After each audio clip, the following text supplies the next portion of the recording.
Canto 4. The Kingdoms of the Little Life.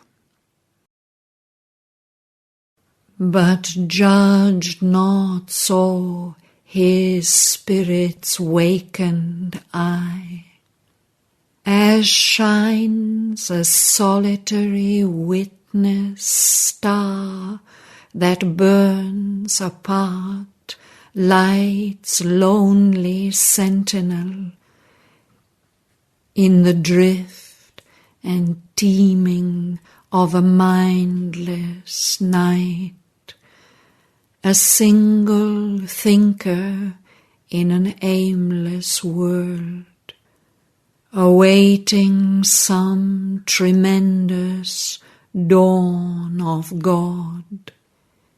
He saw the purpose in the works of time.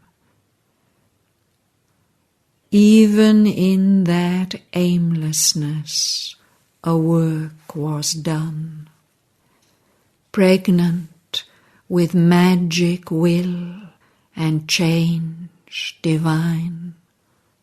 The first writhings of the cosmic serpent force uncoiled from the mystic ring of matter's chance. It raised its head in the warm air of life. It could not cast off yet night's stiffening sleep, or wear as yet mind's wonder flecks and streaks, put on its jewelled hood the crown of soul, or stand erect in the blaze of spirit's sun. As yet were only seen foulness and force, the secret crawl of consciousness to light through a fertile slime of lust and battening sense. Beneath the body's crust of thickened self, a tardy, fervent working in the dark, the turbid yeast of nature's passionate change, ferment of the soul's creation out of mire. A heavenly process donned this grey disguise. A fallen ignorance in its covered night laboured to achieve its dumb, unseemly work, a camouflage of the inconscient's need to release the glory of God in nature's mud.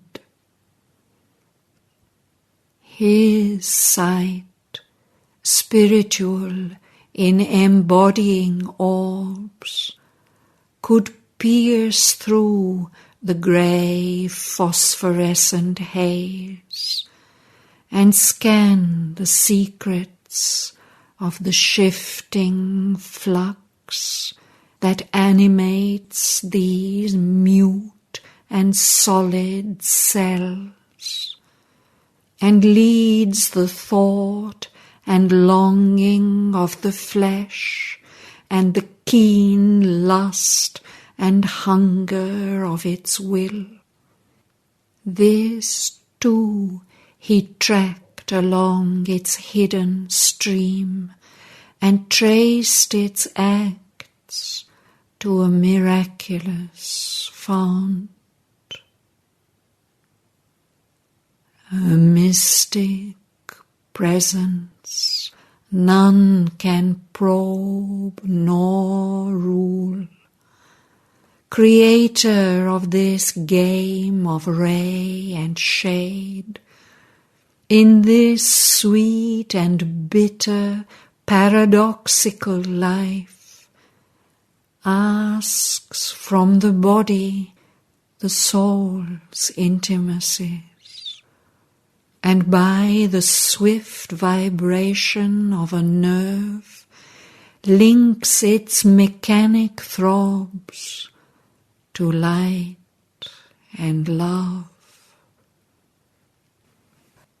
It summons the spirit's sleeping memories up from subconscious depths beneath time's foam, oblivious of their flame of happy truth, arriving with heavy eyes that hardly see. They come disguised as feelings and desires, like weeds upon the surface float a while, and rise and sink on a somnambulist tide. Impure, degraded though her motions are, always a heaven truth broods in life's deeps. In her obscurest members burns that fire, a touch of God's rapture in creation's acts, a lost remembrance of felicity lurks still in the dumb roots of death and birth. The world's senseless beauty mirrors God's delight. That rapturous smile is secret everywhere. It flows in the wind's breath, in the tree's sap. Its hued magnificence blooms in leaves and flowers. When life broke through its half-drowse in the plant that feels and suffers but cannot move or cry, in beast and in winged bird and thinking man, it made of the heart's rhythm its music's beat. It forced the unconscious tissues to awake and ask for happiness and earn the pang and thrill with pleasure and laughter of brief delight and quiver with pain and crave for ecstasy. Imperative, voiceless, ill understood, too far from light, too close to being's core, born strangely in time from the eternal bliss. It presses on heart's core and vibrant nerve. Its sharp self-seeking tears our consciousness. Our pain and pleasure have that sting for cause. Instinct with it, but blind to its true joy, the soul's desire leaps out towards passing things. All nature's longing drive, none can resist, comes surging through the blood and quickened sense. An ecstasy of the infinite is her course. It turns in us to finite loves and lusts, the will to conquer and have, to seize and keep, to enlarge life's room and scope and pleasure's range, to battle and overcome and make one's own, the hope to mix one's joy with others' joy, a yearning to possess and be possessed, to enjoy and be enjoyed, to feel, to live. Here was its early, brief attempt to be, its rapid end of momentary delight, whose stamp of failure haunts all ignorant life, inflicting still its habit on the cells, the phantom of a dark and evil start, ghost-like pursues all that we dream and do.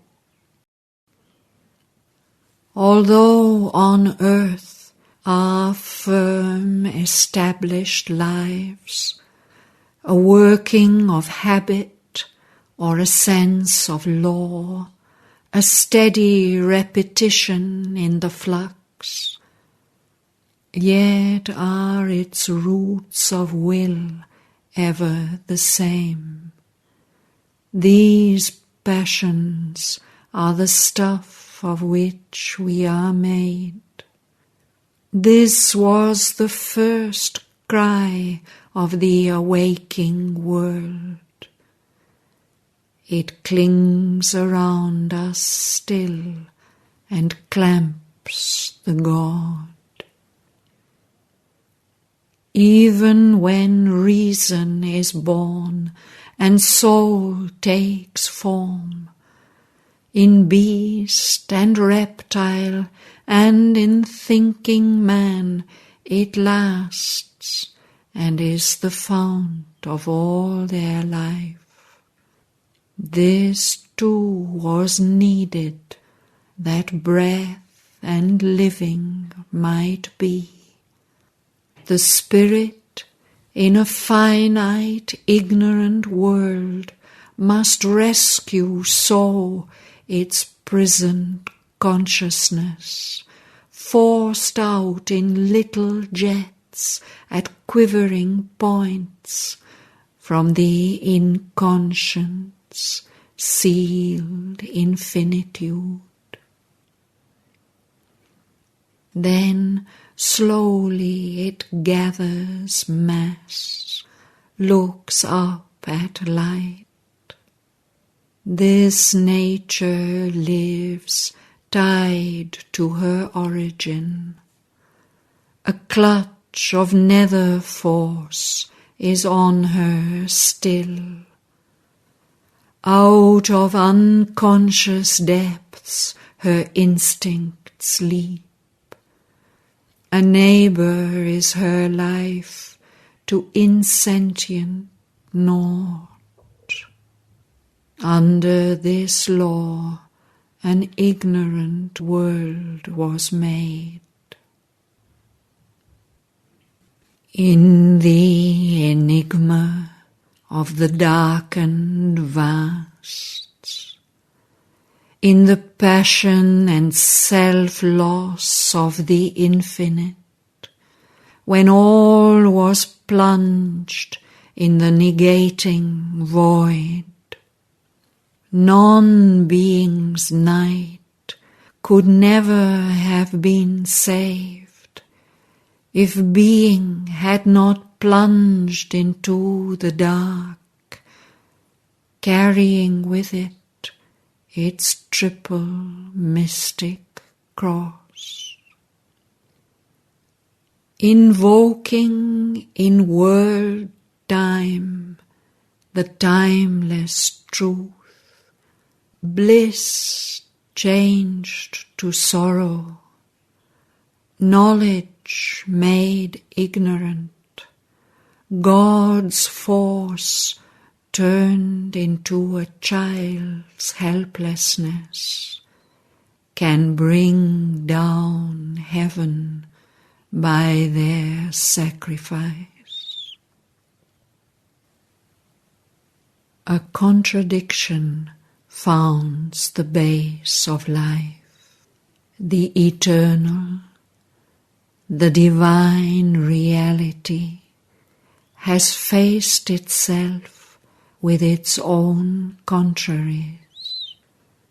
Being became the void, and conscious force nescience, and walk of a blind energy, and ecstasy took the figure of world pain. In a mysterious dispensation's law, a wisdom that prepares its far-off ends, planned so to start her slow aeonic game.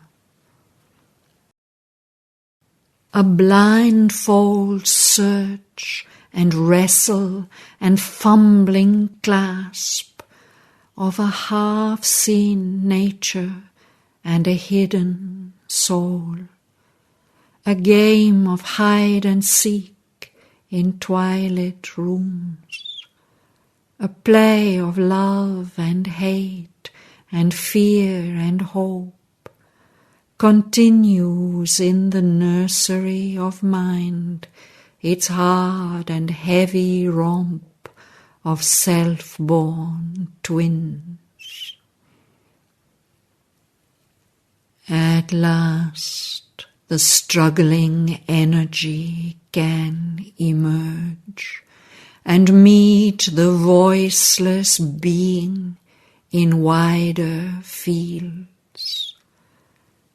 Then can they see and speak, and breast to breast, in a larger consciousness, a clearer light, the two embrace and strive, and each know each, regarding closer now the playmate's face. Even in these formless coilings, he could feel matter's response to an infant stir of soul. In nature he saw the mighty spirit concealed, watched the weak birth of a tremendous force, pursued the riddle of Godhead's tentative pace, heard the faint rhythms of a great unborn muse.